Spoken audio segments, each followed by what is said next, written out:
mu ggwanga erya DRC erya Democratic Republic of Congo wano ku mulirwano twalabye munnange President Felix Antoine Chilombo Tshisekedi nga gavumenti ye esazeewo ette nga ekibonerezo kiyawadde abavubuka 170 nga bano balina kubeera nga battibwa olw'okugezaako okumaamulako gavumenti oba okwetaba mu kikolwa eky'okumaamulako gavumenti. Kakati kino olunaku olwaleero kinjagala twogereko kwe kuba nti waliwo abantu b'endabi wano e Uganda abagezaako kubeera nga bakozesa ekyatuuseewo abavubuka bano bwe twalabye nga babatta ku firing squad, nga wano e Uganda waliwo abagezaako kubeera nga bakikozesa okutiisatiisa abantu. Jjukira nti mu biseera biri ebyayita baatiranga okutiisa abavubuka wano oba abantu bakadde baffe nga babatiisatiisa dduka mwagala kuddayo mu dduka mu bintu ebifaanaganako bwe bityo. Naye kakati enzita gye basseemu bano ku firing squad waliwo abantu abagezaako okubeera nga bagirireetinga ku bantu abenyigira mu struggle wano e Uganda nga bagezaako okubalaga kiki ekiyinza okubatuukako. Ekisooka nti okutta abantu mu nkola efaanaganako bw'etyo eyo enkola nsuubira okuba nga tesaana kubanga kati gavumenti ng'eya Museveni nayo kennyini yajja mu mbeera efaanaganako bw'etyo, yajja mu buyinza mu mbeera efaanaganako bw'etyo nti baali bayeekera mu buyeekera mwe baava ne bawamba obuyinza. Era weebali essaawa eno waliwo n'abantu ababeenyumirizaamu era nabo bennyini beerabanga abanunula eggwanga. Kakati ekyo ne kibeera nti kyandibadde kifaanaganako nga atakikuulangako y'abeera amukuba ejjinja. Naye kati wano e Uganda tulabye entakera nga abantu bonna oba abakulembeddemu enkyukakyuka bonna amakulu ge babadde boogerako kugamba ge baayogeddeko temuli kkubo lya kukwata mmundu. Boogera ku kubeera nti nno bajjako gavumenti mu mirembe mu nkola eyalibadde ya demokulasi akalulu akabbibwa. Akalulu akakola ki? Akabbibwa. Era ne mu kulonda okutabeerangako free and fair. Kakati ekyo nga tukyakigumiikiriza nga bwe tunoonya solution. Already tulabye ng'obukulembeze bwa General Museveni bulagira ddala nti oba oli awo wandibaawo abantu abakwata emmundu, abantu abalowooza okubeera nga bayeekera gavumenti y'ensonga lwaki bakwata abavubuka wano ne bababuuza pulaani B, mutubuulire ebiri mu pulaani B muzzaako ki? Ebintu ebifaanaganako bwe bityo ebiviiriddeko abavubuka bangi nnyo okubeera nga basibwa, bawambibwa, battibwa, basibwa, babateekebwa mu kifo kya Chambers, batulugunyizibwa, nga ekigendererwa kyakubeera nga bateekawo okutiisatiisa so nga ate Bobi Wine gwe baalonda era gwe babavunaana okubeera nti nno bawagira aliwo mu mateeka era enkola gye yeesimbirawo mu nkola eyalibadde kagambe eya demokulasiya nti abantu bajje balonde wabula ate munnange abampembe baakalulu ne basalawo bakatoge.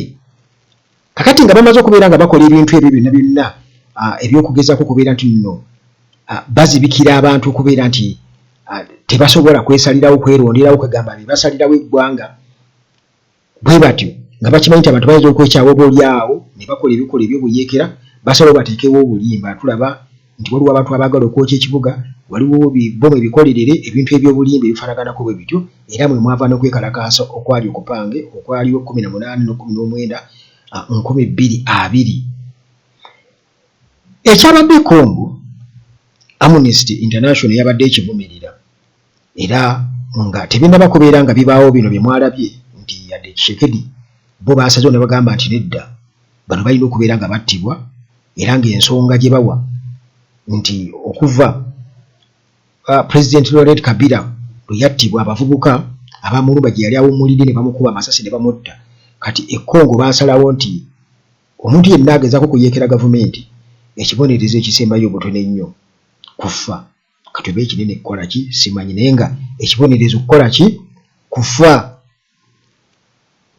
Kati abavubuka bano, omuvubuka ekizinga oba oli awo ekintu kino tekyali wawaza nnyo bantu matu, naye olwokuba nti mwabaddemu bannansi b'Amerika 3 era nga omuvubuka eyasinze okutrendinga kiki kifaananyi ky'olaba awo. Omuvubuka oyo nzijukira gwali mwezi gwa 5 najja ne nkolako wano emboozi nga mbalaga nti waabaddewo attempt eyakko mu ggwanga erya Congo, nti waaliwo okugezaako kumaamulako gavumenti. Kati taata w'oyo omuvubuka ye yali akulembeddemu ekibinja ekyokumaamulako gavumenti, era katambudde wonna ng'omuvubuka oyo bakakasa nti ddala kituufu kitaawe yakulemberamu ekibinja ekyabajambula ekyali kigenda okumaamulako gavumenti ya Tshisekedi.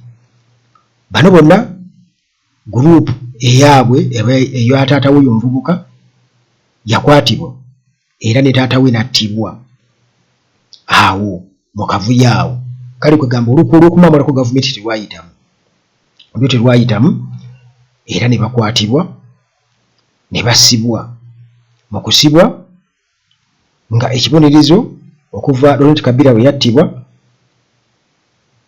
kye bayinza okukuwa ng'ogezaako kumaamulako gavumenti kyakufa, kyakukutta, execution. Kati Amnesty International ne ba Human Rights Defenders abalala nga bagezaako okubeera nga bakivumirira era nga bagezaako okubeera nga bakonvinsinga Tshisekedi nti abavubuka bano baleme kubeera nga battibwa oluvannyuma lw'okukitegeera nti babadde bamaze okubeera nga batwalibwa mu kkomera erimu erisangibwa mu North West ery'eggwanga eryo mu kitundu ekyo eggwanga eryo erya Congo, era nga babadde munnange babatutte mu kkomera lye bayita Angenga prison, era nga bagamba nti eyo embeera yaayo mbi nnyo, nti nga abasibe bafiirayo n'enjala, kwegamba nga wabi nnyo. Kale kwegamba pulaani yabadde eddako yabadde yakubeera nti nno babatwala babatte, era bwe batuuseyo ne bababuulira kiki ekigenda okubeera nga kibatuukako. Bazadde baabwe ne bakaaba ne balaajana, bo bennyini ne bakaaba nga balaajana, ne munnange tebaasobodde kubeera nga bataasibwa kubanga amateeka gabeera mateeka. Kakati era wano DRC Justice Minister ayitibwa Constant Mutamba, ono yazze yalabiseeko ng'adifendinga ekyokutwalibwa kw'abo abasibe 17 mu kkomera eryo erya Ngenga. Abavubuka bano babadde wakati w'emyaka 18 na 35, era nga abantu abamu babadde bagamba nti bano balina akakwate ku urban violence wamu ne criminal gangs ezimanyikiddwa nga Karuna. Era minisita owa justice owa Congo Mutamba bw'atyo yabadde ategeezezza nti okuttibwa kwa bano kwetaagisa,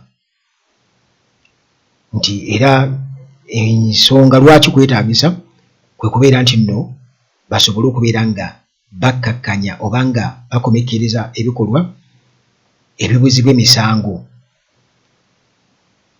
mu bitundu ebya zi town oba eby'ebibuga mu ggwanga erya Congo. Amnesty International ekintu kye yabadde munnange egamba nti tekiriiko bukakafu, naye nga bwe nkutegeezezza nti akatambi nga bwe nkakulaza awo nti omuvubuka oyo beenyigira mu kubeera nti bamaamulako gavumenti mu mwezi ogwokutaano 2024, kati n'abo abalala bonna be baakutte kiteeberezebwa okubeera nti nno be bamu ku abo abaali bagezaako okubeera nga bamaamulako gavumenti, kubanga ekibonerezo mu ggwanga erya Congo ekyokubeera nti katugeze muzza emisango mu bibuga tewaliyo tteeka liraga nti nno muba mugenda kubeera nga mufa.